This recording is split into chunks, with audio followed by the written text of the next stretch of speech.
Fala, meus irmãos, a paz de Jesus. Amém? Sejam muito bem-vindos e o tema de hoje é: O teu caminho está no santuário. Mas antes, não se esqueçam de deixar o like, se inscreva no canal, ativem as notificações e compartilhem. Dito isso, vamos lá. O teu caminho, ó Deus, está no santuário. E Deus é tão grande como o nosso Deus. Salmo 77, verso 13. Em algumas versões está diferente, tá, meus irmãos? O santuário apresenta o plano da salvação. Irmãos, o santuário, ele é o evangelho em símbolos, tá? É tipo e antítipo, sombra e realidade. A gente vai entender isso um pouco mais na frente. Três estágios da salvação: justificação, santificação e glorificação. Vamos ver cada um deles, tá? Justificação. Nessa primeira fase, Cristo nos livra da penalidade do pecado. Romanos 5,18. Pois assim como por uma só ofensa veio o juízo sobre todos os homens para a condenação, assim também, por um só ato de justiça, veio a graça sobre todos os homens para a justificação que dá a vida. Irmãos, quando eu e você nos entregamos para Jesus Cristo no batismo, ali a justiça de Cristo é imputada em nós. Isto é a justificação pela fé, tá? Santificação. Nessa fase, Cristo nos livra do poder do pecado. Mateus 16, 24. Então disse Jesus a seus discípulos: Se alguém quer vir após mim, a si mesmo se negue, tome a sua cruz e siga-me. Nesse processo, temos que desenvolver o caráter de Jesus, abandonar pecados, meus irmãos, porque sem santificação ninguém verá a Deus. Glorificação. Nessa fase, Cristo nos livra da presença do pecado. 1 Coríntios 15, 52. Num momento, num abrir e fechar de olhos, ao ressoar da última trombeta, a trombeta soará, os mortos ressuscitarão incorruptíveis e nós seremos transformados. Irmãos, a obra da glorificação, na volta de Jesus, né? Os mortos ressuscitarão incorruptíveis e os que estiverem vivos serão transformados, tá? Terão um corpo glorificado, um corpo glorioso, tá? E ali ficaremos livres da presença do pecado.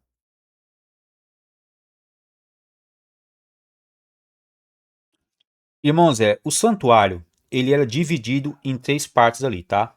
Pátio, lugar santo e lugar santíssimo. Os utensílios do santuário, meus irmãos, eles apontavam para o ministério de Jesus Cristo e o plano da salvação.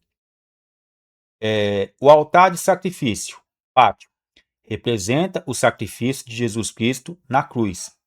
A pia de bronze, pátio, simboliza o batismo e a purificação. O candelabro, lugar santo, representa Jesus como a luz do mundo.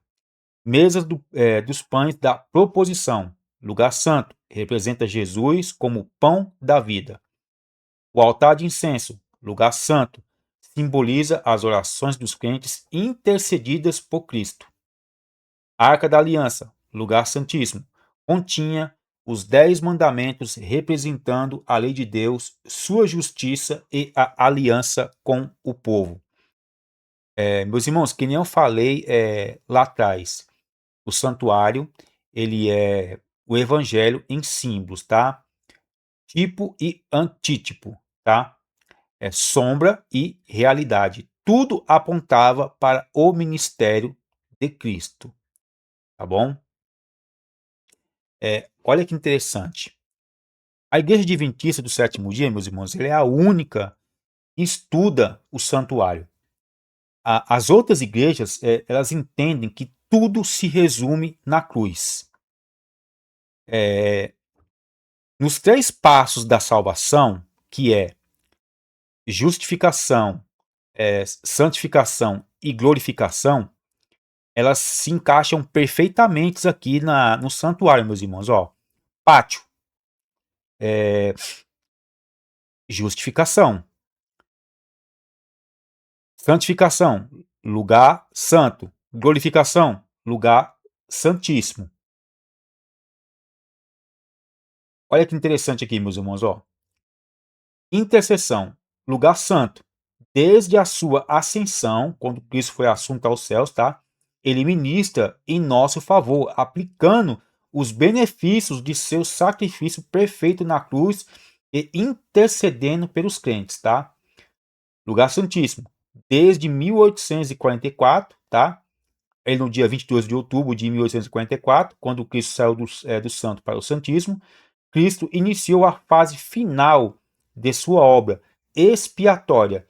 Isto consiste no exame e registro das vidas daqueles que professam fé em Deus para determinar quem receberá a salvação. No livro de Hebreus, meus irmãos, é bem claro ali no capítulo 8 que Jesus Cristo, ele é o quê? Ele é o nosso sumo sacerdote. Ele intercede por cada um de nós no santuário celestial.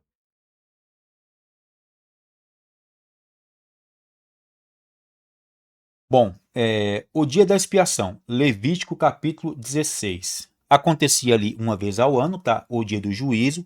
E o que é que eles faziam nesse dia, meus irmãos? No ritual, 2 bodes eram sorteados, um para o Senhor e outro para Azazel. O bode para o Senhor era sacrificado e seu sangue levado ao interior do santuário, para purificar os pecados confessados do povo. O bode Azazel não era sacrificado. Ele era mantido vivo e, após toda a expiação do santuário ser concluída, o sumo sacerdote colocava as mãos sobre a cabeça desse bode e transferia para ele todos os pecados perdoados, sendo então enviado ao deserto. Então, meus irmãos, o primeiro bode, ele era sacrificado, e o segundo, meus irmãos, ele era solto no deserto, tá? Azazel, no hebraico, significa demônio do deserto, tá, meus irmãos? Ó, Satanás, ele é o originador do pecado e o grande tentador. No fim dos tempos, quando o juízo divino for finalizado, a responsabilidade original de todos os pecados instigados por ele recairá sobre ele próprio. Irmãos, Jesus, quando ele terminar a sua intercessão no santuário celestial, todos aqueles pecados confessados e abandonados serão lançados na cabeça de Satanás, tá? O bode vivo sendo levado para o deserto ilustra o aprisionamento de Satanás na terra desolada durante o milênio, conforme descrito em Apocalipse capítulo 20. Satanás não vai ter quem ele tentar, meus irmãos. Essa é a prisão dele, tá? Irmãos, nós somos acusados aí de que Satanás ele é corredentor, né? Que ele expia pecados ali, tá? Mas é bem claro aqui que o bode Azazel ele não era sacrificado, tá? No livro de Hebreus fala que sem derramamento de sangue não há remissão de pecados, ou seja, não há perdão, tá bom? Irmãos, deixe a sua opinião nos comentários, tá? E Deus abençoe grandemente a todos e até a próxima.